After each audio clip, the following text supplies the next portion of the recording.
ininya. Di depan situ kayaknya ada, Bu. Ada, ada bantu ibu ya.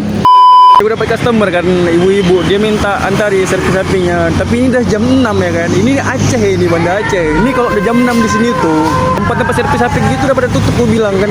Ke Masjid Oman ya, Bu ya? Iya, betul. Oke. Cuman gini, saya HP saya ini lepas apanya? Apa itu, Bu? Namanya itu?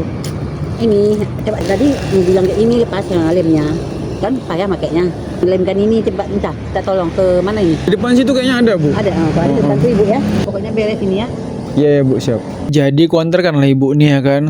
Kuantar kan. Ketemulah aku sama tempat aku biasa servis HP. Udah tutup. Ke sebelahnya udah tutup. Terus ke tempat yang ibu tuh katanya ada, ternyata nggak ada, entah dia lupa, entah udah tutup ya kan. Terakhir aku bilang lah, Bu, udahlah Bu ya. Kita ada keliling-keliling nih, Bu, nggak ada juga. Udahlah nak, yuk kita ke Masjid Oman aja. Ibu mau sholat maghrib katanya. Ya udah aku antarkan lah. Tanya sama ibu tuh berapa? 20 gue bilang.